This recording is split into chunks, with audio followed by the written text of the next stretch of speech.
Yes, people, how are we all doing? Back again, episode number 2 of this fabulous chat that me and Andrea have. Like I said, if you weren't here last week, if you missed it because of the international break, me and Andrea are starting a new pod, just chatting about football. We talk about football endlessly away from online, so we thought, why not mix it into a little pod? One thing we do need is a name. There's a lot of suggestions. I've just been on Joe's show, and these guys give some suggestions as well. But for next week, we want a name. So we're gonna go in the comments. Let us know straight away. Any names? Yeah, I don't know. Have you got any, Andrea? Top of your head? Yeah, I think I like when we finished the podcast the other time, and I said, that is really unfiltered football. Yeah. In terms of talking about football endlessly, with going from tactics to general topic, things in the past, general football eventually. So it's unfiltered. I like that actually. I was talking to Luke from Also Know Better, of course, for the people that don't know him, and he actually said to me, it's better like reversed, like football unfiltered. I like that actually, but I'm looking forward to all the suggestions in the comment, of course, because there's always a better option, out there, Yeah. a better player, like a better suggestion, always out there, Yeah, 100%. But yeah, someone on Joe's stream, I can't remember who it was, I apologise, that they said the Italian and the Stallion. And I literally went, well, Andrea's both of them. So where am I in this? I take that as a compliment, of course. I'll say a stallion, like, I'm tiny, Rocky man. Balboa. I can't be a stallion. Yeah, I'm little. Tiny stallion, maybe. But anyway. So yeah, we need a name, guys. I do like that, your suggestion, Andrea. It is growing on me, I'll be honest. But we'll see. We'll figure that out next week. Yeah. But anyway, how are you, mate? Are you good? Oh, yeah. Pretty fine, honestly. Despite the results of our team, and my local team too, not great. Eventually, the start of the season for both in terms of results, but apart from that, pretty alright. Who's your local team? Just always Reggiana, yeah. Reggiana playing in the second tier in Italy. For those who don't know, Serie B, of course. Drew goalless draw at the weekend at Juve Stabia. Familiar. Yeah, exactly, man. And imagine that I had to watch that game first because I was on a live after that with a colleague that was down there because they were playing in Campania, And he said to me, I would like to do a live of me outside of the stadium. So it was him with an ambulance behind him. And the stadium, it was like, it was in the park of the stadium after the game, talking with me on StreamYard, of course.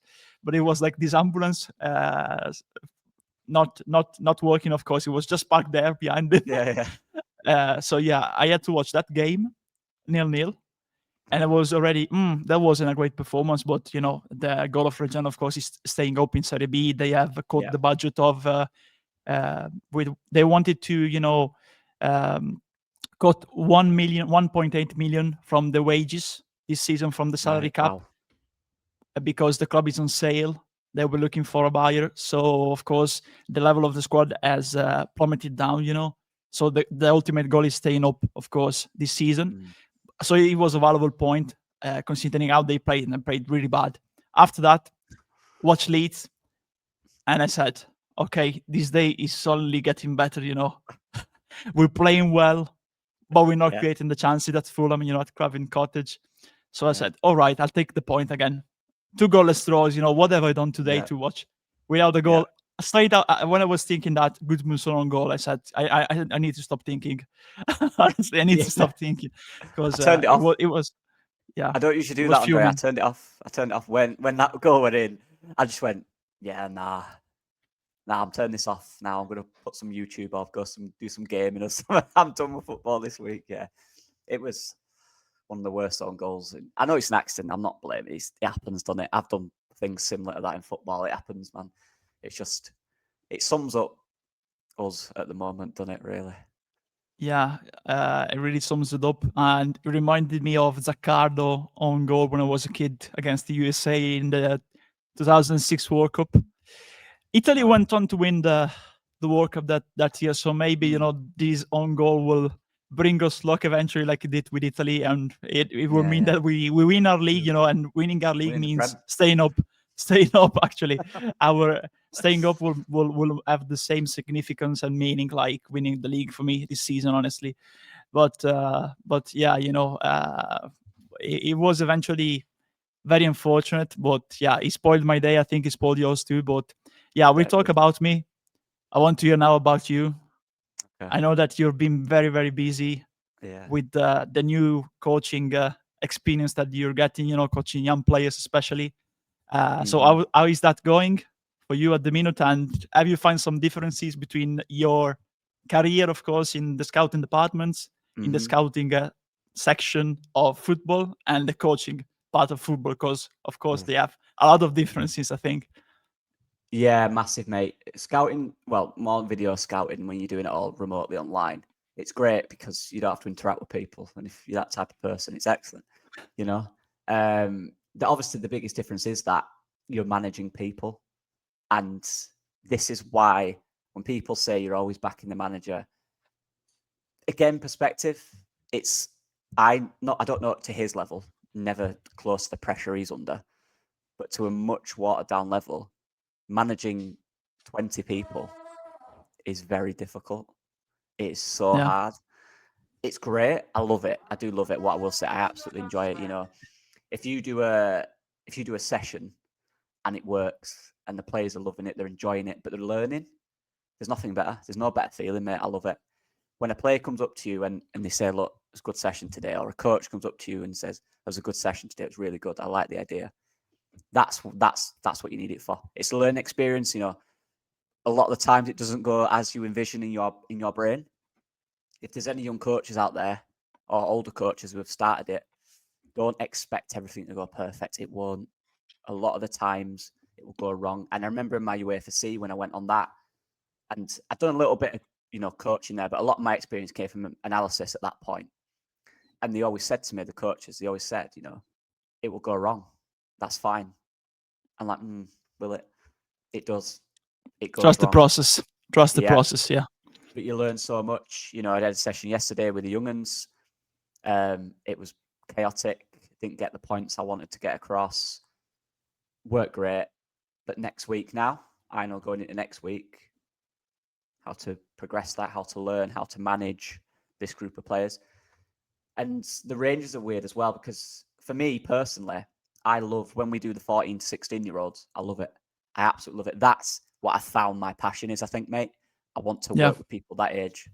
Intermediate step, yeah, exactly. Getting them right before senior football, basically. Exactly, yeah. I absolutely love that. Young'uns is a certain fun to it, a charm to it.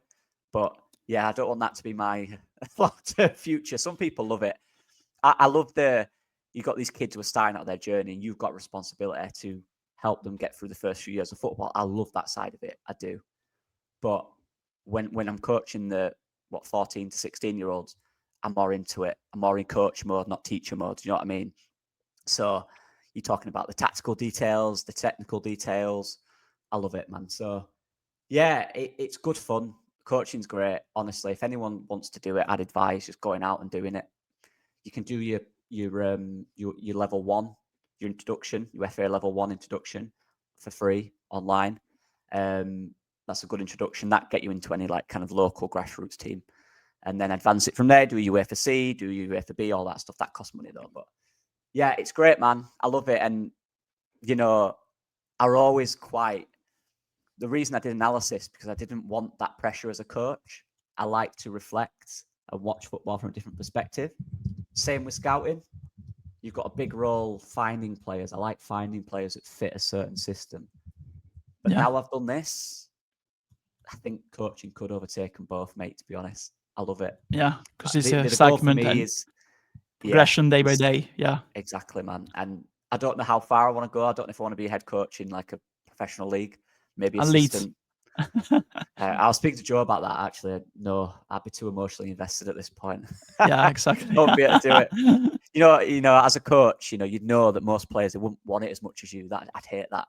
You know what I mean? So, yeah, but yeah, I love it, man. It's great. You learn so much about yourself. You learn so much about what it takes to be a coach, leadership. You know, communication is really important to people. You know, preparing your sessions, willing to adapt to situations that happen. You know, again, we had shortage of equipment last week. We literally had, I'm not joking, 22 kids and 10 bibs and about 15 footballs. And the drill we were going to do, everyone had a football, but we don't have enough footballs. So what do? Is that you learn how to adapt on the spot. But yeah, mate, love it. Short to cut it there. I absolutely love it. It's something that I'm taking seriously now. I'm going to go straight into it. I absolutely love it. Yeah, it's good fun, man. Yeah, and the graft I think, is a massive part of it, of course. Yeah.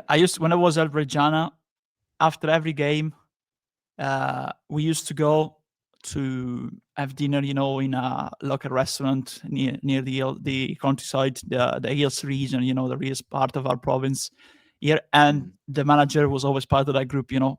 Yes. It was me, the CEO was my dad too, basically. Yeah, we were working at the same club at the time. The club secretary and the manager. The manager was coming with us too. So during those dinners, you know, I get what you say about, you know, interacting with people and getting to know people, and it's important, the individual aspect of it.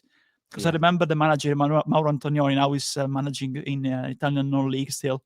He's the one, actually, many years ago, he was managing Bellaria, a non-league club. And it was the one who played for the first time Zaccagni, now at Lazio, because they are from the same town, I think, the same region, Romagna, you know. So he had Zaccagni when he was like 17, 18 years old, you know, at the time. Nice. So yeah, I was speaking with Antonioli, and every time I remember after the game, he was like there analyzing, like, that the striker, you know, I need to talk with him this week because his confidence is not there. You know, I need to explain to him what he's doing wrong. And that youngster on the bench, I said to him, go and get warmed up, you know, again on occasion. And he wasn't ready on the bench. He wasn't, you know, focused at the time. I had to rouse him in a certain sense to try to get a reaction out of him, because he wasn't ready for the occasion. He was giving him his debut, you know, and he wasn't there, you know. Mentally, he was really not focused on his teammates. So yeah, I remember all those discussions, you know, and even the personal discussions when they had to call like a player that wasn't performing much at the club headquarters to have a personal chat with him, the CEO, the director of football, and the manager. So the individual aspect of it is massive. The psychological one, apart from the tactical one, me and you always are seen probably, but we also talk about the psychological aspect privately. But yeah, in the space we've seen like the tacticos, in a certain sense, the tactical one, but we're not that, you know. No. There are already tacticos in the space, but it's not us, you know. It's a different pack. Talking about me, the only managing that I can say I did was at school, basically, where we did the summer tournament. Oh, nice. And yeah, I was there like saying go in a certain sense. Yeah, but after that, hey, you won a trophy, Andrea. Don't forget that. You won a trophy. Yeah, exactly. When I was on the bench, actually, in that foot five-a-side, you know, that school tournament, and I was there. There's the clip on YouTube. Maybe we can even, you know, put this up one time, you know. Yeah. But yeah, I was playing as the goalkeeper, but I was, you know, in because we alternated, me and the other keeper, so we did like one half each. We basically platooned, like they say in the NFL, you know, with the quarterbacks. When one quarterback plays the first quarter, the other quarterback plays the second quarter. They alternate, you know. And I was on the bench, like saying, "Go get the ball higher," like giving indication and instructions like that. But yeah, I got taken. My job was taken over by this peculiar individual we had at school. You know, we call him the president.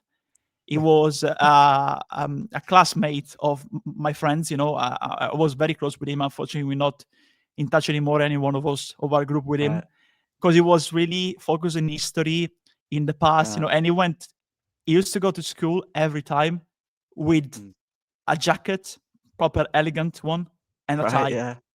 Nice. Always smart, you know, and he was always talking in an elegant way, you know. So it was like when he took over, it was like having a manager from the 40s and the 50s managing a group of 14, 15 years old, you know. And you had like you had like Ferenc Puskás, that type of manager Yeah. back in the day, Bill It's like Shankly. We had Bill Shankly basically as a manager I love that. with the It's like tie and the hat. Yeah. I love that the guy knows who he's got his identity, man. He's the guy who wants to be the man. He wants to be taken seriously. I respect that. But it reminds me of when I was at uni, like you said, with the best thing about football, being part of it for me, mate. And people say trophies, and again, it's all level, right? I've not been at that level. Win the Champions League probably beats all that I'm going to mention, obviously. But the uni team, and I always praise because I absolutely loved as an analyst at the uni team. The coaches there were fantastic. We all got on after every game, win, lose or draw, get battered, didn't matter. We'd go out for some food, we'd have a chat. We wouldn't even talk about football, mate. We'd just talk about life. We'd have a laugh. We get back on the same sheet, And the same for the players. It's the best thing about football for me is the environment, is the culture. Yeah.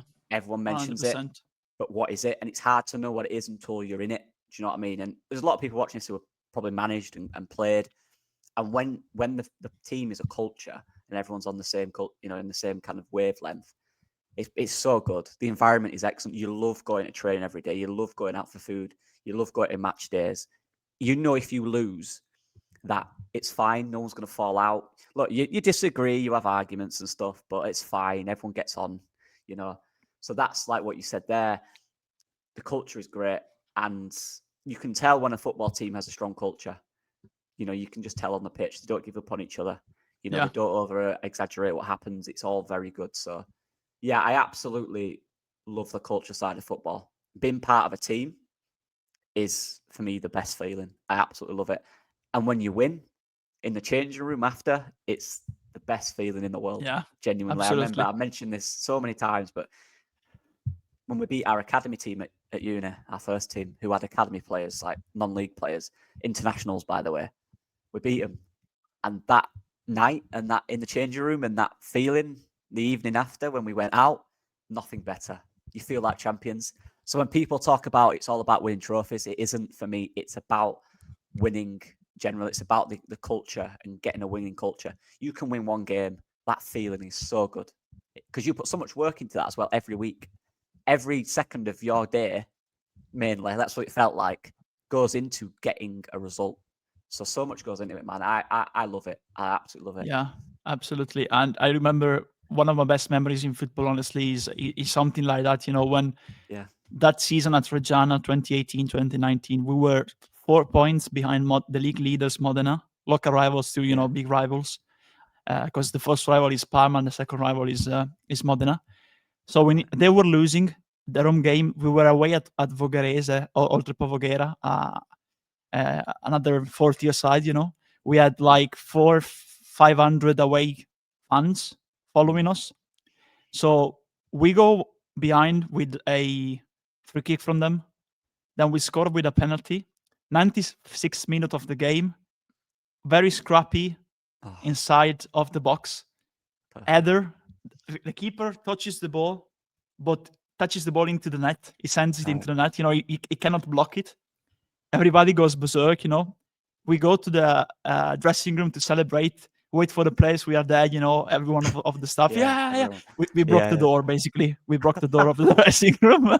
We had to pay as a club for that. But yeah, that day was James, because I remember when I got into the stadium, I need to go to the toilet basically. So there is this big figure in the corridor leading out to the tunnel, And I said to him, I see he's from the local club, Oltrepo Voghera. And I said to him, sorry, where is the toilet? It turns out he was the opposition manager. It was Getting the manager. Yeah. Getting into his head. That's what I thought it was like the custodian, something like that. It was the manager, actually. Excuse me, mate. Where's the toilet? Yeah, exactly. I love that. He actually said where he was, by the way. But this, it was nice. This is it, and this is where people that obviously are overcritical of managers and players that have never experienced that. It's hard. All I'd advise is go do it. You'll grow some sympathy for these guys. I don't like that they don't care. I think most players do care. They just don't care as much as a fan because it's their life. Their career is their life. Our life is Leeds, right? So Mhm. it's the environment is great. I absolutely love it. It's the best thing about football for me. Honestly, mate, I'm that type of person. I'm a winner. I want to win. I really do. But if we lose out in a final and don't win a trophy, but we've had the best memories that season, get into the final, fine by me. I've created memories for a lifetime, you know. It can get topped off with a trophy, of course it can. But the wins, the underdog wins that you get to get there, they're what stick with you. So I just love football like that. So yeah, that's Yeah, kind of it's that side of it. Go on, it's massive. I yeah, always say this, it's massive how football as a collective can impact the collective history of a community, but also the individual history of every single individual, because maybe you had a specific memory about the game or a moment in that game, and you remember you were like with your friends, your dad, your relatives. It yeah, was that big away day, so you have yeah, everyone has memories of that specific collective moment, but individual and peculiar ones, different from the person that was sitting next to them or standing next to them. So that's the beauty of football, creating individual memories in a big mm, story, in a collective great. story. Yeah. Every player has their own story going into it, their own reason to want to win. You know, whether that's just they want to win or deep reasons, you know, personal reasons.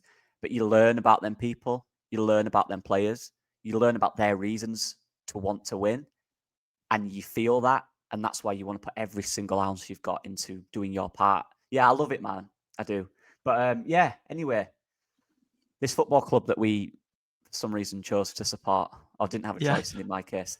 I want to talk about them. Let's talk about them. I want to mention. I know you want to have a chat as well about Jaka Bijol. What are you saying about Jaka Bijol, Andre? What's going on? I'm asking myself, did we make the right signing of it? Of the in the center back position. Mm. I don't know. Honestly, I would have preferred Christensen and Orsolet Udinese. I remember when we were Yeah. chatting when Bio was doing, I said, I think he's their third best defender in Mm. terms of specific body type, progression with the ball, because in the Premier League, you need to be up for it in terms of pace. Yeah. And Christensen is getting a lot of plaudits in Italy for the way he's playing. By the way, it's Thomas Christensen of Udinese, not Rasmus Yeah, Christensen. everyone over I'm a few talking people are about. like, what you on about? What you on about, Andre? Yeah, Yeah. exactly. But yeah, about Biol, honestly, I can see him play a part, but I think everybody expected him when we signed him. I think the price was right, £50 million, but £50 million. But in the end, realistically, in terms of intensity, adapting to the Premier League, it was always going to take time for him to adapt for it. And we've seen him struggling in his first outing, against Sheffield Wednesday, struggled in the international break, especially against Switzerland. And I think the other game they played was against Sweden when when he faced Gyökeres. So people, some people rightly, I think, said, why not play? I said that too before the Arsenal game. Try Biol because they have Yeah. Gyökeres. I need I need a more physical centre back. And in the end, I think all of us that said that, got the answer. Seeing the Sweden and Slovenia matchup in that game, I can still see him play a part this season, honestly. But I think he's more suited, like I said, when we signed him, for a back three. And I don't Mm. know if we are gonna play a back three in the future, but I think in the middle, because he has two players covering him and helping him. But in a back four, like he plays with the national team, I think the pace element, the intensity, the different intensity compared to Italian football, is one of the reasons probably that we are really not seeing him involved, even as a sub. In certain games when you need to uh, have a more physical player, you need to defend. Maybe where you're up front, maybe we'll see him, in the next few games. But right now, if it was up to me, I'll stay with Rodon and Strauk, honestly, because they're better Yeah. suited to the intensity, and especially Rodon can progress when we are Yeah. blocked with the ball, Very good at and that. Strauk has good vision, and it's like no surprise. They also played him as a defensive midfielder too in a couple of games, because at Ajax he used to play in that position too when he was in your teams. But yeah, ultimately, I think it's not down to the professionalism and the intensity that Biol can provide on training. It's about adapting to the Premier League. We've seen Calafiori; he was criticized heavily last season, especially because of his injury record, but also for the initial performances that he had by Arsenal fan. Now he's one of their best players. Even this week with Atletico Bilbao, I think he was one of the most solid players facing the Basque side. So, do you think, using Calafiori as an example, do you think he can adapt to the league? I think they are two different players, of course, both left-footed, but I think Calafiori is so versatile that he's more similar to Rodon, the way he plays. More thinner in terms of body type, but he can progress with the ball. He can advance his position when they are in possession. Can even play left back now. He's adapted very well to the position like they did with Ben White when he moved there at Arsenal. Yeah. But about Bijol, I think he will be all right in terms of games like Fulham, when we enjoy a lot the possession and he has the freedom to move the ball swiftly without any pressure. The thing is, the intensity in games where we are pressed high or he has to face and come out of the line, from the defensive line, he gets struck out of the line by the number 9. That would be more difficult because people, of course, watch that goal that he scored last season against Monza. Yeah. But that was one of a few runs that he made with the ball at his feet last season. He's not a pace defender. He's a strong one. The only thing that he can help us with, I think, is physicality, really. His physicality and his man marking. Because with the ball, people see, okay, he's a good creator with the ball. He even played as a defensive midfielder for CSKA Moscow, sorry, I was saying that the Italian way. It says CSKA Moscow. But he won't have that freedom in many, many games to stop the ball, look, and then pass the ball. I always quote Koulibaly when he moved from Napoli to Chelsea. In Italy, I had the time to think and then make a move and then pass, probably. In England, I had to think and make a move at the same time. It's a completely different game. That's what worries me about Bijol, honestly. Yeah. Well, look, this is it with Bijol. I've not seen much of him play. I watched a little bit, obviously, when we were linked with him. I think the last time I watched an actual live game of him play, apart from pre-season a little bit, was when he played against England in one of the tournaments. I can't remember which one it was. Euro 2024, yeah. Yeah, but he looked very good. You know what I mean? But this is it. It's adapting to the intensity. We keep saying that word, but it's important, and I think the games show that. And I think the other side of it, though, for me, mate, is I think Strauch's looked really good. Well, both of them. I think Rodon's performance has gone underrated. I think he's looked good. They still make mistakes. Obviously, they're not perfect, but I just think they've settled in. That partnership has looked really settled for me. I don't know if you agree on that. Yeah, and it was not a guarantee, because Strauch, he had ups and downs in the past in the Premier League. But Rodon as well. Rodon basically failed in the Premier League before when he moved from Swansea to Tottenham. He barely get a look in from the managers at Spurs. Then he had to move to Rennes and then back to England to Leeds in the second tier. But yeah, it was not a guarantee that he would have adapted like he has done so far in the Premier League in terms of moving with the ball, enjoying reading the spaces and the spacing especially pretty well. Also, he is very smart when he needs to make a pass, because he's pressed, he makes the pass, and it's been decent so far in terms of the ball distribution, I think. But also when he has the freedom to see that the pressure is coming and he has space to make a center run with the ball, progress with the ball, he does that. So yeah, I think he's been very focused, and his all-around game has grown. Of course, that will need to happen to Bijol eventually too, because sometimes you have to take a step back to make 2 steps forwards. In the end, Rodon 3 years ago, he was in the Premier League with Spurs, but he was not a starter, of course. His move from Swansea didn't turn out to be what he would have liked to, actually. Maybe challenging for a spot at Spurs. That was the chance was never there, basically.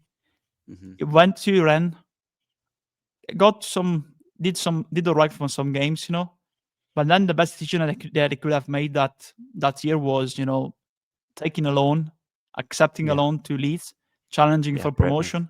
Didn't got promoted, but he decided for that move for Archie Gray when we did the transfer with Yeah, yeah. Archie Gray going to Tottenham. They did a parallel transfer.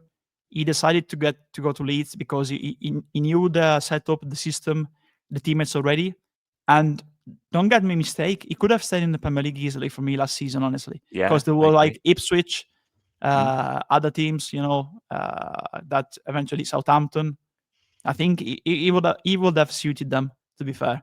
But he made a good choice for me to stay at Leeds, and now he has the real chance, that to cement his players as start in the Premier League and grow with this team, for me.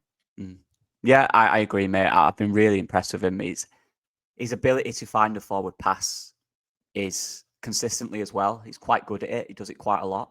It is something that I've always liked about Jota Rodon. My worry coming into the season was now he's in the Prem, the pressure, he might not do it as much, but he still does. If he can drive, he'll drive. He played 2 or 3 passes the other day against Fulham out to the fullback or to the winger directly or through the line. Well, the one I showed you earlier, we were talking about the other day, to Stack, and he was in the advance role through 3-4 defenders, midfielders, straight into Stack. So yeah, I've been seriously, for a lot of criticisms about the attack we have, I think them two have been excellent for me. So yeah, very impressive on both. Hopefully they can keep it up because we kind of need them to be fair. Because again, Bornau's not on the bench. I don't know what's going on there, mate. I don't know, honestly. And we even spent some money on him, honestly, to be fair. Yeah. But again, if you needed to spend like 5, spend it on a championship promising the young defender, Yeah, I agree. But yeah, I'm not going to write him off. Again, give him Yeah, time. absolutely. See what's going on. Yeah. Absolutely. But, same as Bijol, yeah. 100%. Right. Now on to something a little different. We've been talking about this a lot, just had a little break there to try to figure this out. Formations, tactics.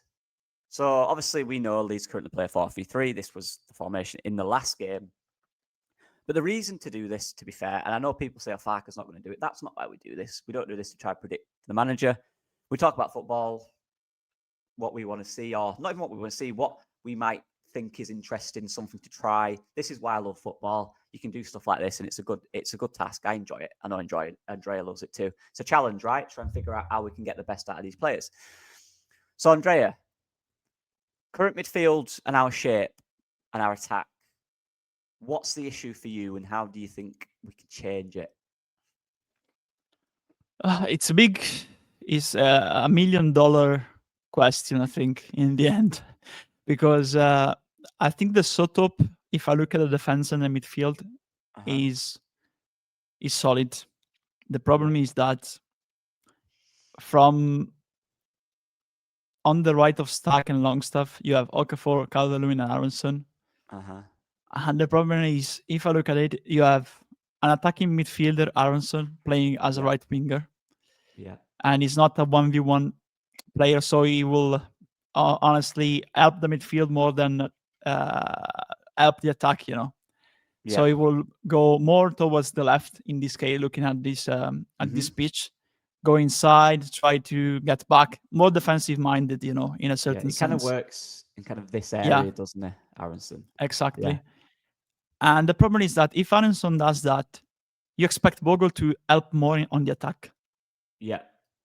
Overlap, go inside. So far, Bogle, apparently, of course, starting from the back, as a fullback, is probably our best winger so far in the first run of games that we had, Yeah. So if Aronson does that, you need to have Bogle getting forward and Longstaff helping Ampadu, and then you need the Stark to get forward and occupy the final third. The problem is Stark is not that player. He did that against Everton, but it's not his natural position.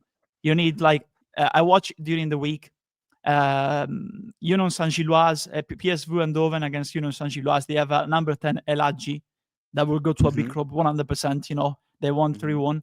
You need that type of player, the El Canoes type of player, even the Buonanotte type of player, So imagine you had like Ampadu and Longstaff, and you have a third midfielder playing there, in a certain sense, or a box-to-box midfielder with pace and run.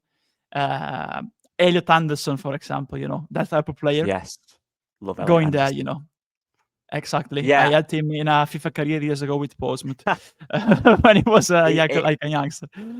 He is fantastic. He is a quality player. I've always liked Elliot Anderson, to be fair. And I agree. This is it, man. Like, obviously, we're going to show alternatives in a minute, right? The thing with Stack, and we mentioned it last week. So, like you said, if we do progress up the right, Aronson and Bogle are kind of doing their thing. Calvert-Lewin's occupying the centre-backs. Okafor's coming in a little bit. There is space for Stack to work in, and we've seen that. He's got the ball a lot here, but it's what he does with it there. And when he gets it, there is options. There was 2 or 3 times in the game where he got the ball in this area. Bogle's making the run. Calvert-Lewin's occupying the centre-backs really well. Okafor's kind of out here as an option. And it was never quite right enough. But as you can see, as a structure, we do get players up. And there might even be times where Goodmanson's kind of in there as well a little bit. Yeah. Because then obviously we've got these two covering, right? Yeah, and Ampadu dropping back at times, with between Strauch and Roden in possession. Like so you have, something like that, there. exactly. Yeah, so this is it. This is where it comes for me about the profile of player. If we had, like you said, even a Buonanotte, El Canus type player in here, he will find these options. He will find the pass. We don't have that, and that's my concern, and I guess your concern as well, mate. Yeah, exactly. So, yeah, as you see, the structure here is great, and this is what I was speaking to Joe about, actually. One thing I found before we look at the other formations, what happened a lot, so Okafor would have the ball out here, give him the ball, look at that, look at these graphics. Okafor would have the ball on the left, and to be fair, he did well to kind of isolate the defender. They're blue now. Calvert-Lewin did a really, really good job, and this is what he does. He always occupied the centre halves, both of them, like that. Yeah. Whenever Okafor had the ball, this was always the situation, and he stayed central all the time, almost, apart from 1 or 2 times. And when he didn't, he actually some decent combinations, but he occupied the centre backs. Now, the issue for me here was, what are we trying to achieve out wide? Because what Fulham did really well, we do this, Stack would come over, right? So you'd have 3 there, but Fulham, they'd get their guys back. So it was like this. It's so hard to find the crossing space when it's 3v3, or even at times, Fulham had 4v3 out wide. It's so hard to find a cross into Calvert-Lewin. The other issue for me, if we did get in a situation where we could cross, there's literally one guy in the box. Exactly. That is what I was thinking about too, because you need, like in this case, Stack to challenge the number 4 there. Try to make a run in behind too, to help and participate and take part in the attack. But he's not an attacking midfielder, of course. He's a 6 that is being transformed into a number 8 because of his centimeters. Basically, he's 8. But I know that the majority of the people are English, so probably they have understood that, So yeah, for his body type and his good technique and vision. The problem is he's not an attacking midfielder. He can shoot at the goal, yes. He can shoot. He can find the space to shoot like he did against AC Milan in pre-season. Again, I underline the importance. Even Farke said a different thing, because he said we had good performances against AC Milan, against Villarreal. Pre-season only matters for me in terms of intensity, getting to regular season intensity and helping the players' fitness, and try to gel and work on the tactics. For me, they are no contest in terms of the result. So I think the only thing that matters in pre-season is seeing how the teams is shaping up, and that's it. Honestly, you see the differences between Stack in pre-season and Stack now. That 100%. proves, honestly, I think it proves my point. Honestly, because right now you have a different intensity. You have a crowded final third. He will need to make the running behind. An attacking midfielder will do that because it's in his mindset.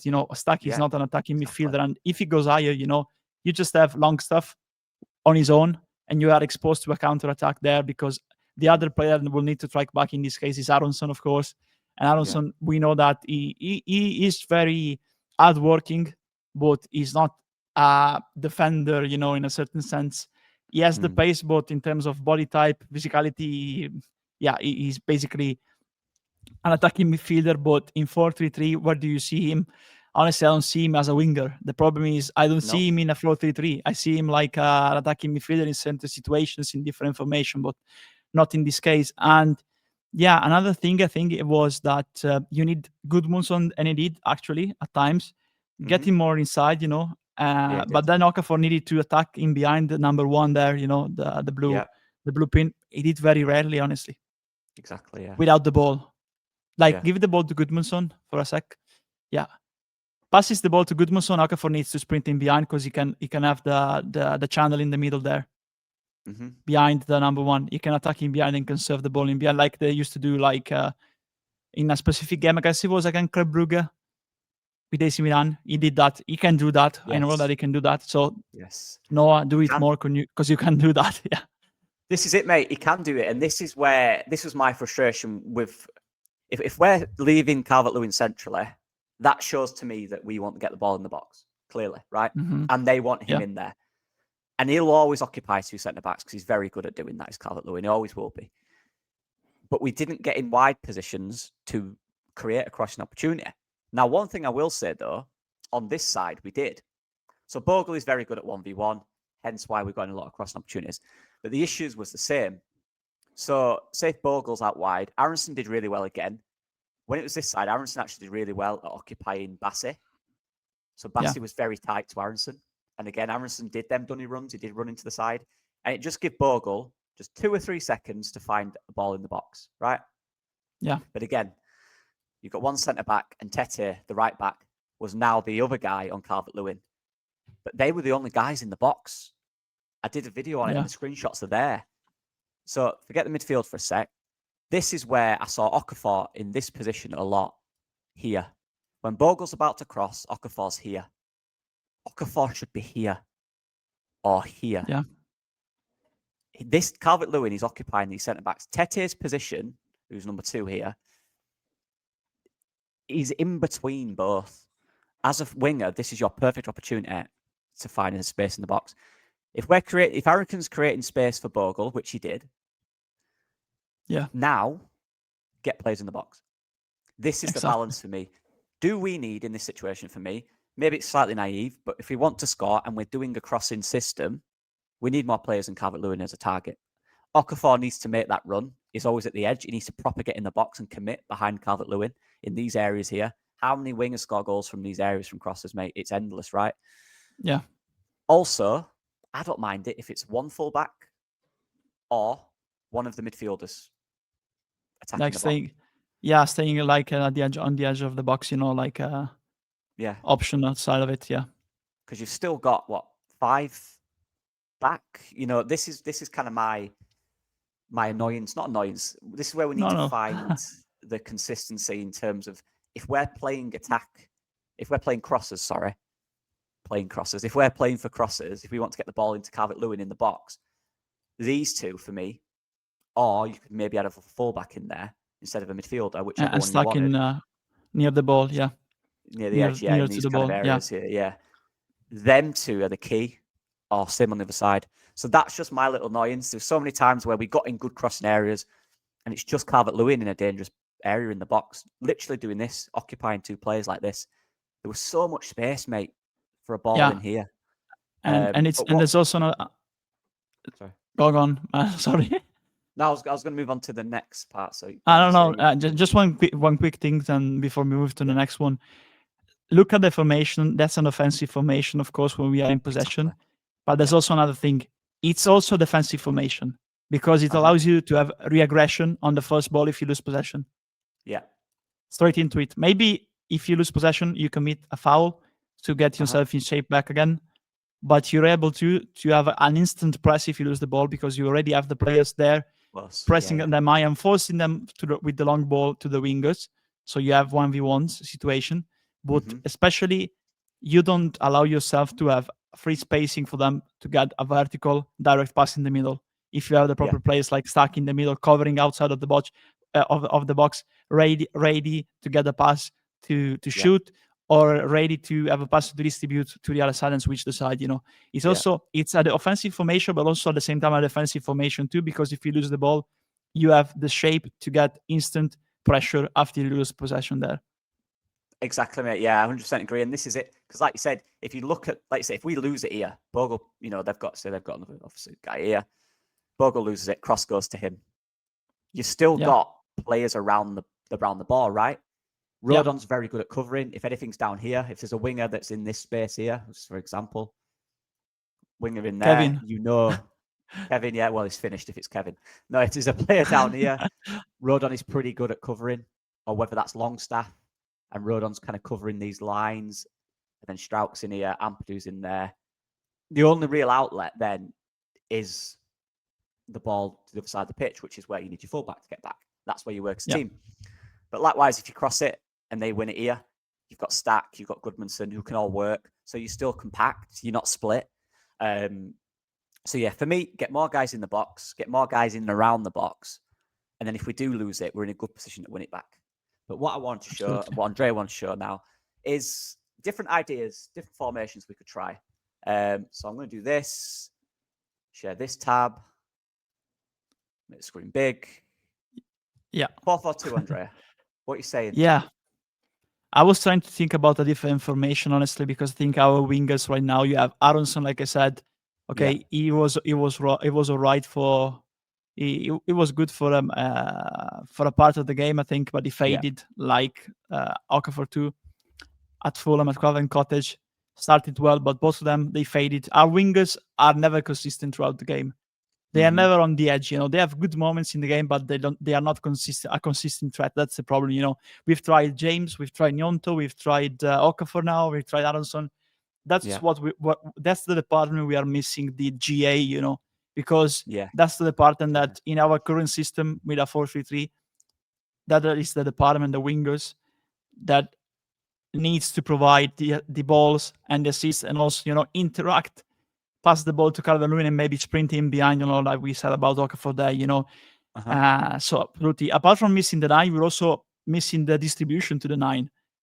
And not just the threat of the number 9, but also the threat of a 1v1 of a dribbler on the wing. So I was thinking, what about a possible change of formation? Because I still think, and like you said that too, Okafor, at times he was going in central areas, but he needed to attack in behind more. He needed to challenge the center backs. And he is used to that position because he played there at RB Salzburg before moving to AC Milan. And also when he started in his first season at AC Milan, he played in that position as a second striker. So I was thinking, one solution can be a balance 4-4-2, in a certain sense. Because right now we've seen Stack struggling to, help the team in attack. Yeah. Getting forward. So I was thinking about, how about number 6 and a more balanced number 8 and 2 proper wingers. In this case, Nyonto and James. James can stretch, and go the full wing, basically. Exactly. So trying to drag the left fullback, the left back, basically. left back of the team wide, for a space also from the central long, from the number 8 long stuff, in this case, when you get forward. But Nyonto, he can play more inside, because on the left, I think he's his best position. Because if you get the ball to him, his best foot in terms of shooting, he also can shoot with his left foot, but he's a right natural shooter. So remember the goals that he scored at Old Trafford. That's the thing. And you also are more balanced because Longstaff can get forward, of course. Calvert-Lewin is your target forward, basically. Okafor can move can move more in behind, in the final third, moving all around. So you have options like get the ball to Calvert-Lewin, is good in holding up the ball, can hold the ball, pass the ball in behind, and Okafor can be like an advanced second striker, like Zirkzee, for example, was at Bologna. Now, not like that at Man United, of course. But you have instantly an option in that area, usually occupied by the number 10. Exactly. You have the 2 fullbacks that can get forward, of course. And Bogle there can also make the run centrally. Yeah. That's the central route. Yeah, exactly. And James can occupy the left really back wide. But also you can, if the ball is on the left side, you can switch the side like Okafor did at times at Craven Cottage. And then you have the 1v1 situation for James. against his direct marking, So I think Yeah. it's a balanced formation because you still have your number 6, Ampadu. You have a number 8 that is capable of doing both phases, the defensive one and defensive one. You have a second striker that can be a constant threat because you have your target forward, of course, Calvert-Lewin, but also a player that is challenging and dragging players at centre back out of the defensive line. And if you lose possession, you have Gudmundsson, more defensive minded in this formation, that can help in midfield Ampadu. And Bogle, out of the two, is the more offensive one compared to Gudmundsson. But again, I think he's a good solution because if you don't have the wingers that are causing a threat in a 4-3-3, why not play 2 wingers that we know that Gnonto needs to improve on the defensive end, but James works restlessly on the defensive side. And why not use Okafor in more central spaces because he's already playing in the position as a second striker for RB Salzburg especially. He's also played as a winger and apparently wants to play as a winger in the Premier League. But the best thing in terms of direct individual actions at Craven Cottage from Okafor came when he was in the central spaces. Because on the wing, when he got blocked, he did very well in terms of distribution, but that's exactly what a second striker does, or a false nine, a false 9 does in central areas, Pass the ball, I look around, I pass the ball to I hold the ball, look around, pass the ball to one of the players that is helping attack, probably a winger, and I'm sprinting behind to challenge to look for the through ball from my teammate, That's the kind of stuff I thought about for that 4-4-2, especially inspired by Gattuso playing now Italy with 2 strikers, Retegui and Ken, basically. And this is it, mate. You've seen more Okafor than me, so obviously this is why I've let you do the detailed side of Okafor, because I've just seen, I watched 245 minutes from a few years ago when he actually played, and obviously the pre-season game, and then what I saw the other day, that's all I've seen of Okafor. So you've got a bigger sample size. You've seen him play centrally. You see how effective he can be there.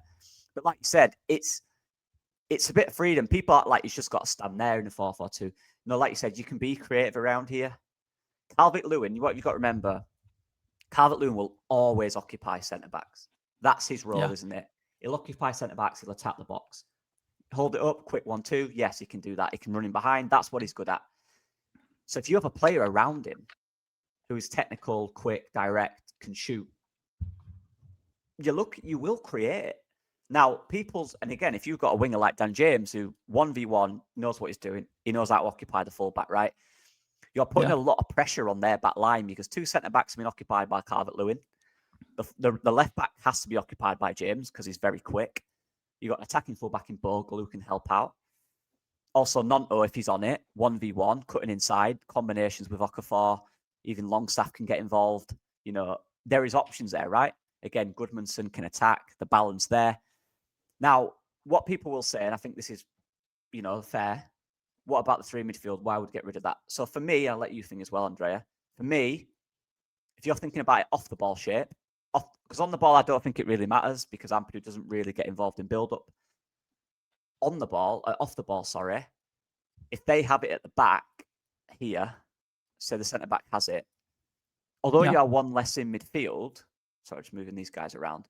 Although you're 1 less in midfield, what you do kind of have, what you can have is a 4 high line.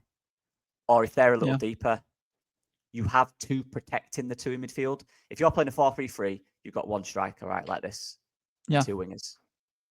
But here, you've got 2 attackers protecting the defenders, protecting the midfielders. So it kind of works out the same. As long as these 2 are doing their job off the ball, it kind of works out the same. I don't know if you want to add to that or anything. Yeah. There's also one thing, I like also the defensive side of it because it's very balanced for 2. It's been highly popularized, become very popular back in the 60s, back in the 70s in Italy because of Catenaccio. Used to be a very defensive-minded back 4, and then you had like 2 proper midfielders and 4 attackers playing on the counter many times, But there's also one thing. Exactly. Something similar, because the fullbacks used to stay more back. Of course, that's not what I'm saying in this specific case. But I think 4-4-2 has proven that is the most balanced formation, and you can still have offensive threat because you have 2 proper wingers. You still have 2 proper wingers. So the two wingers are not out. You just take one midfielder out in this formation and add one striker, And that's another thing. You were pinning James there. Take James out because he may be out for a while. We don't know yet, in terms of that knock at Fulham. Put James Justin in and right back. Yeah, exactly. Bogle as a winger. I don't hate that. Yeah, because he's shown that he can get forward and help also, when he has the space. So he will play in a similar way to James, but he also can, in a certain sense, because we know that his main struggle is a very offensive minded, and his main struggle will be on the defensive side of it when he has a proper, threat on his side, So give him the freedom to get forward and make runs. Of course, I'm not saying 1v1 dribble, etc., but to make runs off the ball, like centrally between 2 and 1, or try to stretch wide the number 1, because it's very technical. And I don't mind it, honestly.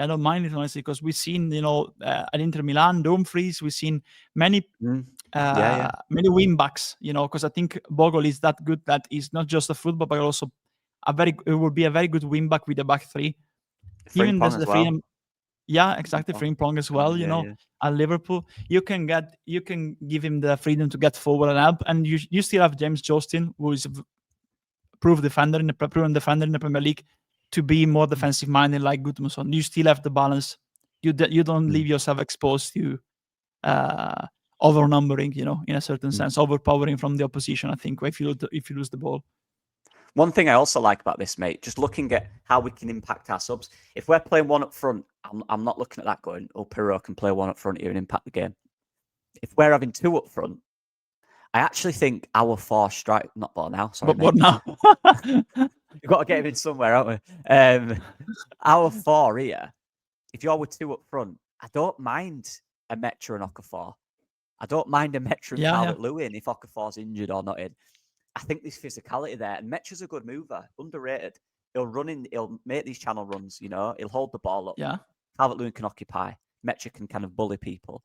But even Pirro, if it's a situation that requires it, I don't mind one of these two. I don't mind it.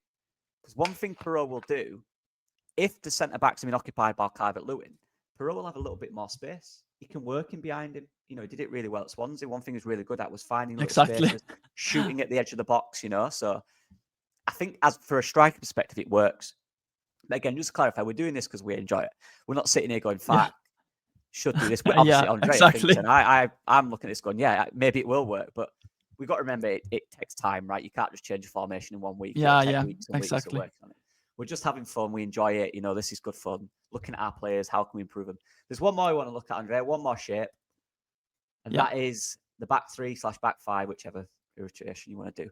Now, I want to think, I'll let Andre go with this one. I hated, one thing we hated at uni was playing against back 3s. Whatever reason, the players couldn't fathom who their men were. We'd work on it at training, but they just couldn't get it. It's harder as a player to recognize where the spaces are because you're playing against a back 3, not a back 4. It's completely different. So that's the thing I want to say. It is a hard formation to play against. Why would this one work, Andre? Why do you like this one? I like this one because, when you are in possession, of course, you are covered. You find a space for Bijol finally.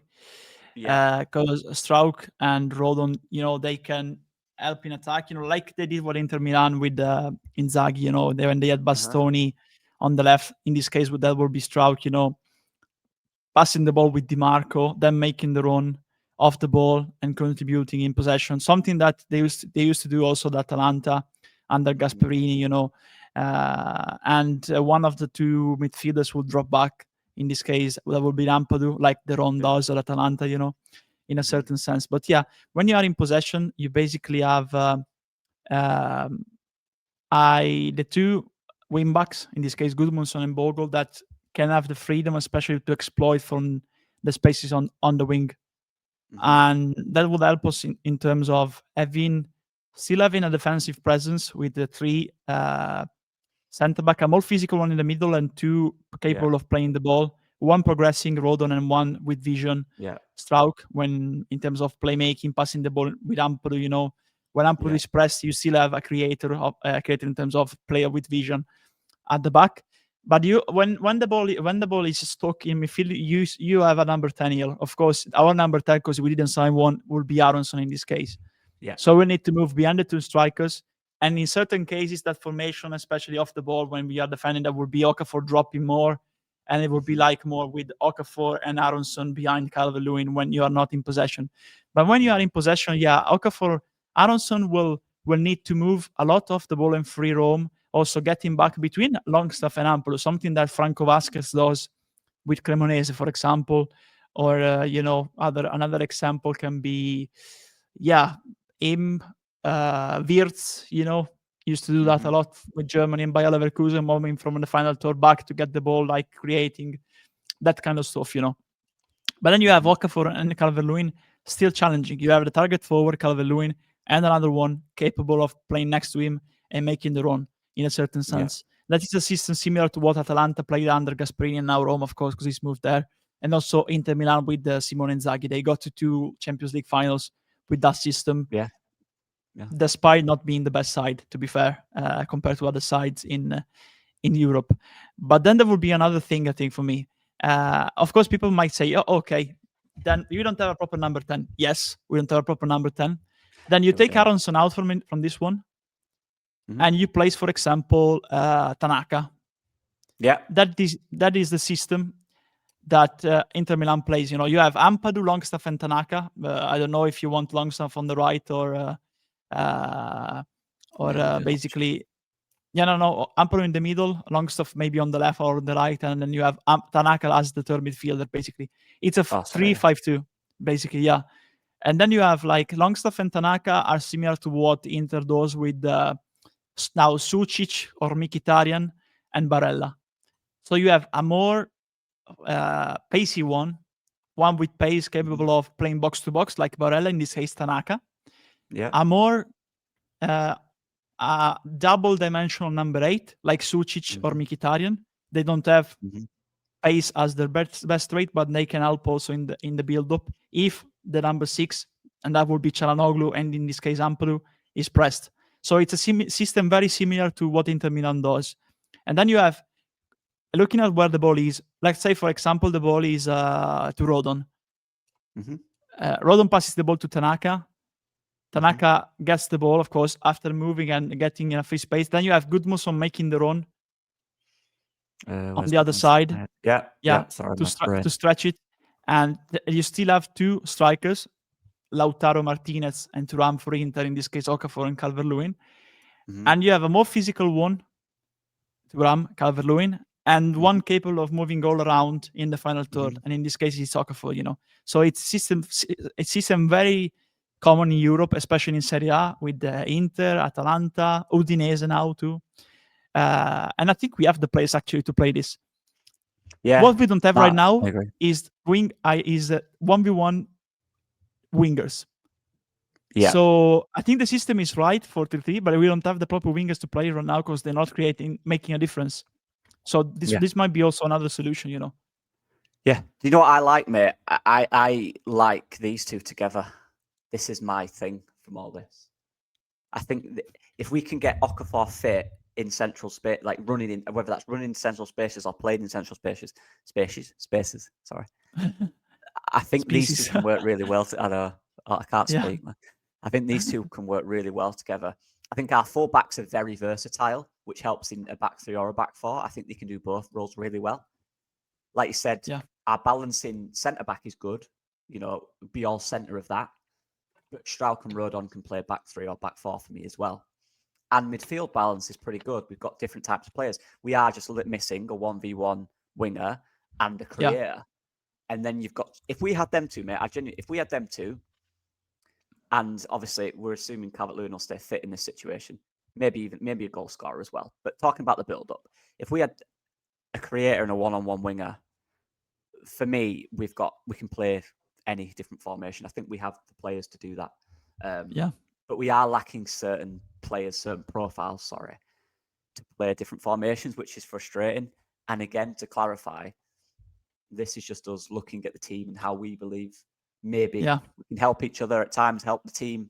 Well, not us help the team, but the team can help each other, in different formations. Have different answers for the opposition against. Now, what we do very well, actually, what I will say, I'll take Bijol out.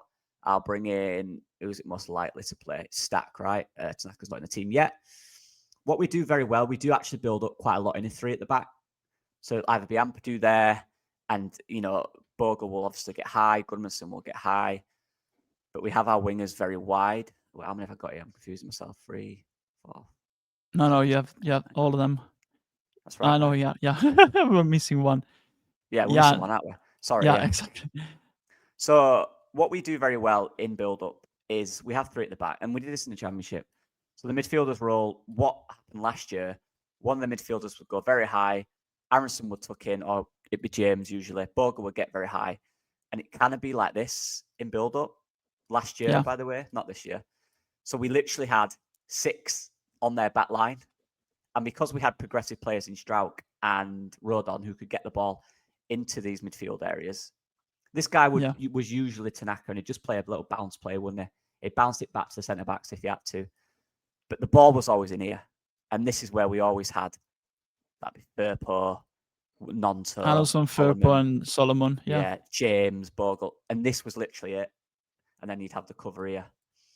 So that obviously needs to be adapted this year. We can't be that attacking, but there's definitely different ways in which we can do it. And I think we've shown that. And look, 4-3-3 is fine. I'm not saying it isn't. I just think we need to find a way for me to integrate the relationship between the wingers and the striker for me, mate. I think that's the issue at the moment. How can they play together? How can we get good service into the striker? And how can we be more effective in the final third based on having one up front? Because it's more difficult. There's one of you, right? There's a lot more to do for that one player. Whereas if you had 2, there's an argument that you can be a lot more creative in central spaces and a lot more direct as well. So that's what we want to do in the tactical stuff. We are going to have a little fun now with the next part. Yes, so the final bit, guys, we're going to have a little bit of fun. We like to do tactical breakdowns, but we like to have a bit of fun as well. We are people at the end of the day, and we like to have fun. So this is it Italian League fantasy football? Is that what we call it? Exactly. It's very different and looks a lot more fun, to be fair, than the one over here. I don't do it. I don't do fantasy football just because football stresses me out. I don't need another thing. But maybe I'll try this if it's fun. But Andrea, sell it to me. What is it? Tell me about it. Yeah. It's my team, Red Dead FC, named, of course. Maybe there's even the logo up front. Yeah, it is, you see that. Red Dead FC, I'm playing the reigning champion, my mate Eduardo, living in Rome now, So I lost the first game. Actually, we started last week. It's very different compared to FPL, in a certain sense. There's, of course, the league is called Cagne League, which means Dogs League, basically, because we call ourselves the dogs, basically. Right, okay. That's why. So in Italian, it's work? Is it similar? It's different. Okay, it's different. No, it's completely different. Completely different because it's not a unique table or a unique league. You have a schedule of fixtures where you face each other. We have a single league table. We have also the Super Cup played, and they are playing in it the winner of last season, the runner-up, the winner of the cup, basically, because we also do the cup in spring, and the runner-up of the cup, like a Final Four, basically. And we're playing that now parallel to this one. So it's different. You have bonuses and malus, so negatives and positives. If a player scores, you have basically the points are the ratings of the media. So you have like 6, 6.5, 7, 8. You have the rating of the media for the specific player. If the player scores, it's +3. So it's like, let's say, for example, De Bruyne gets a 7 out of 10 rating. He scores, it's 7 + 3, and he gets 10. Right. If he gets a yellow card, it's 7 minus 0.5, so he takes 6 plus 6.5. If he gets sent off, it's 6 because 7 minus 1. Yeah. If the goalkeeper he gets a clean sheet, it's like 6 out of 10, 7 plus 1. If he concedes a goal, it's 6 out of 10, for example, minus 1, 5 out of 10. Right. And so the sum of all the ratings gets you a specific number. So if it's 66, it's 1. If you get to Right. 72 goals, 74, 3 goals. So that's how Okay. you make like the results. I lost 3-1 the first one because I had right. Krstovic with 2 assists against me, De Bruyne against me with a penalty, Nightmare. Di Marco with an assist against me. The only one that scored for me was Yerry Mina, the former Everton player, basically. So now I need your help for the formation for next week. So if I in the Vandali, the reigning champion. So it's different. You see, Is you it? can have different formations. 3-4-3, 3-4-1-2. I usually play 3-5-2. So this is my squad: Skorupski, Israel, the goalkeeper for Torino, Luperto, Zappacosta, Aaron Martin, Diego Carlos, Yerry Mina, Bellanova, Bradaric, Ostigar, Lukumi, used to be linked with Sunderland, Siebert, So, Bella Kocap. just the thing, Yeah, Andrea. So you choose your squad. Is that the same? Do you have a certain budget you can spend? I have 500 millions basically. Okay, yeah. And we do an auction, a draft, Right. basically, a fantasy draft. Okay. We did that 2 weeks ago. We went to my office, basically in the meetings room, basically with the TV and everything. So we every player gets called out, like in a draft, and you offer like I offer 1, another one says no, 2. It gets every player gets auctioned, and these are the players I managed to get out of the auction that we did in terms of fantasy football. So this is my squad. As you can see here, you have the matchups, the fixtures of this week, and the probability of every player to get involved from the start in the starting 11. So these are my strikers. I have Ivan Ferguson, Santiago Castro, Pellegrino, Adaikun, used to be at Celtic. And then you have a bench also. You need to make the bench because if a player doesn't play, you have the substitute coming up for him. So goalkeeper, let's say 3-5-2, Loki. That's all right. Yeah. So you want to change the system? No, I like that because there's a lot of midfielders I like in there that I want to put in. Yeah. So goalkeeper is between. I don't know those 2 goalkeepers. So Skorupski, the goalkeeper of Bologna, playing against Genoa. Bologna, they play very offensive football. Genoa, I think they will struggle towards the end to stay up. Torino playing Atalanta. Atalanta scored 4 goals against Lecce, so I will say Skorupski to be fair. Yeah, get him in there. This one. Yeah. And you see, he gets there, Little pictures. I love them. They're great. Yeah, that one. So back 3, I have 3 center backs. So first one, I think not much choices. I would say, yeah. I've got 3. I've got 2 in my head. I think the Chumi is from what I've seen is class. Yeah, look at me. I agree with that. I'd stick him in there. Centrally, how's is that Diego Carlos who used to be a Villa? Yeah, exactly. The problem is that apparently, he's gonna play actually because Jacobo Ramon, the starter for Como, got sent off, so he's gonna play. The problem is they are playing at Fiorentina, and it's his debut basically, and he's gonna face Moise Kean. Who's Mina playing against? Lecce, relegation rivals. So I would play Mina honestly in the middle. Yeah, get Mina in there. He loves a He also scored last week. Fine. So for me now it's either Luperto, the partner of Yerry Mina, because they play in Lecce, or Ostigar, but he's facing Bologna, and Bologna have Santiago Castro, Orsolini up front, so they have a lot of good attackers. Go Luperto. How was my pronunciation? Yeah, that was good. That was good. So up to the little number 6. Number 6. I would say honestly, there's Adopo. He's gonna play good player. Gonna play against Lecce or Manu Kone, France, against Lazio in the derby, Rome derby. Gotta be. I do like Manu Kone. I like that player. Yeah, I think he's quality. So now the 2 number 8. You can even play a 6 in that position, but I'm gonna choose the number 8. You see, I have also players that can play in multiple positions. Like use Ferguson, he can play as an 8 or as a number 10. If I change the formation, see here, I have Dacunia can play a 8, 10, or winger. Nice. So many of them. So I really like personally we call it Lazio Roma though. I like Deli Bashiru. I really like the problem is that apparently he's not certain to start because maybe we'll start with Dele Bashir. Let's see. You think this one? I don't know. Maybe he's not gonna start. So because they instead of him, they will start Belayan, who is basically a number 6, a good playmaker. Otherwise, Right. we have Luis Ferguson maybe or Da Cunha against Fiorentina. Da Cunha, that's the one I was thinking about. Yeah. Yeah. Also, Luis Ferguson playing at home against Genoa. So I think he will be good in this case. Ferguson. Get a Brit in there. We want a Brit in there, mate. Get Lewis Ferguson there. Yeah. So I was thinking about maybe not Dele Bashir in this case, because Lazio lost 2-0 against the Swallow, last week. Okay. So if not Dele Bashir, I got hooked at halftime, maybe not. So yeah, that's maybe why. not. Maybe we have Da Cunha or Ellerson, but I'll take Da Cunha, honestly. Yeah, get Da Cunha in there.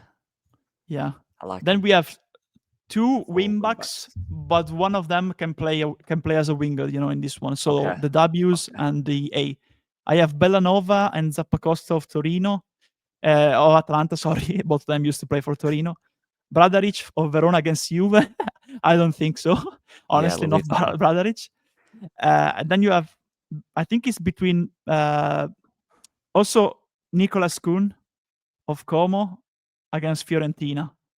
Fiorentina conceded 3 goals against Napoli last week, so they are not very solid at the back. I would say Kuhn, honestly. He looked right against Genoa. Oh, I love a die.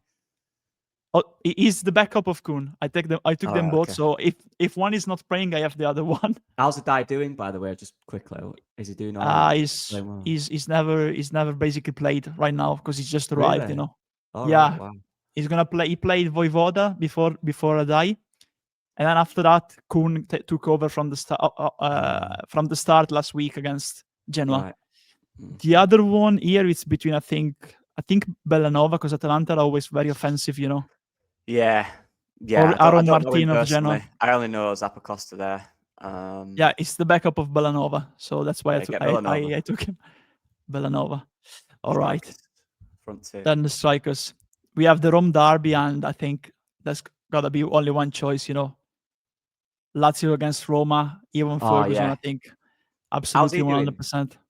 All right. He started very well, not scored yet, but he is looking very sharp, very good.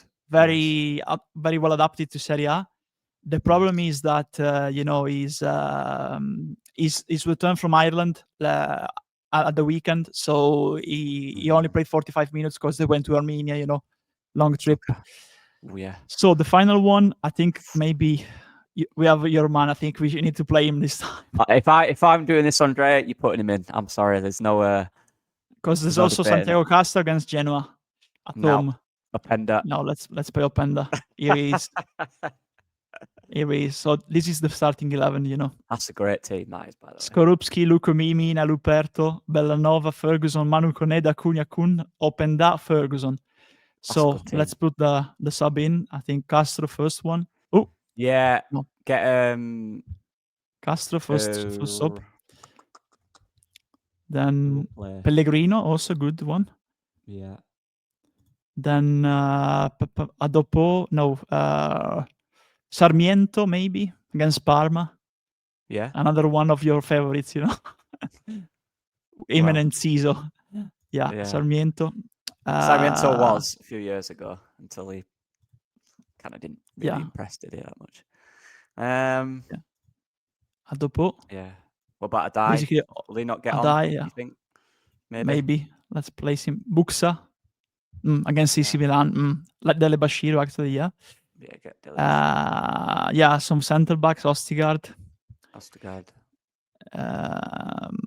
Bradaric against Juve is certain to play, but I think Zappacosta may play too because they play in the Champions League this evening. Yeah. So he may come on. Then you have Isma Kone, used to play at Watford. I prefer Ellison, to be fair. I prefer Ellison against. I don't know. He's a good Icelandic winger, very sharp. Oh no, I think you mentioned him before, actually. Yeah, back in the day, Diego Carlos, another centre back, and then Israel, goalkeeper. Here he is. Yeah. Now it's what we'll do. If let me know how you do, mate. Let us next week. Absolutely. We'll see how you do. 100%. Let's hope. That's a good team, though. That on paper, that team's class, in it. That. Yeah. That front Maybe two, we I can like that. see. Ferguson and Openda front two is. Yeah, that's fire. That's fire. Yeah, Even the that's good, midfield. Dacunia, Manu Kone, Yeah. Ferguson. I think like there's it, man. some goals there. There's some GA, some assists, maybe There more is. than goals. Yeah. So what So happens this is now? the one. You just save your team and then. Yeah, save your team. I can change it later, but I'm not gonna change. I'm gonna trust your knowledge and your Yeah. advice. So I know who to blame if I lose. Well, when Openda scores 3, I'll be back. Don't worry. When I Openda know scores 3. who to thank in that case. I know who to Yeah, thank. exactly. Right. We'll Yeah. leave it there. It's Yeah. just a bit of fun we did at the end. If anyone wants Yeah. to do this, I'm guessing anyone can do it, right? You don't have to live in Italy, right? Yeah, you need to download the app. It's called Fantacalcio, Fantasy Football in Italian, and yeah, basically nice. everyone can And do just to that. You clarify need as to set well, up your own league. Yeah. just to clarify, people, this isn't a sponsor. It's just something Yeah, Andrea exactly. enjoys doing and wants to do. We want to do something that. fun. I needed help Yeah. from Loki to sort out my team because I lost 3-1 the Yeah. first game. So I facing don't the play it, champion so now. you know it's not a sponsor because I don't play it. Yeah, So, yeah. Look but at this logo too. maybe I The will. Vandals. Look at that. The You gotta Vandals. I promote made them. this logo for him, by the way. You can't let him beat you, Yeah. then. That's a violation. Yeah, exactly. That's it. That Anyway. is mine. Look at mine with Arthur Morgan there. I love it. I love it. Yeah, Yeah. anyway, I've got work. Another good chat, Andrea. Enjoyed it. An hour and 25, decent time. Yeah. Yeah, next week there are a few things we left out this week because we went over on the tactical stuff, as probably, of course, we did. We're going to talk about. There's a lot. I won't mention it. We'll get into it next week. There's a few and more topics will come next week as well. Like I said, we want to get into some stuff that probably not spoke about much in this scene. And as we go on, there'll be more topics about just everything. Honestly, there's a lot of things in my head that I need to speak about, and I'm sure in yours as well. But yeah, pleasure, mate, as usual. Quality time, man. Quality time. Yeah, I loved it. We've proven that we can be serious, but also be two idiots at the end, with the fantasy football. That's it, mate. That's what you got to do sometimes, aren't you? You got to break it up sometimes. But yeah, hope everyone enjoyed it again. I'll be going through the comments tonight. So before this comes out of the last one. So thank you for the support. I've seen the support. Is class, honestly. I've been so busy. I haven't been able to reply, but I will get back to everyone tonight probably. So yeah, big up everyone. Thank you for the support. You're all legends. Thank you, Andrea, again for your time.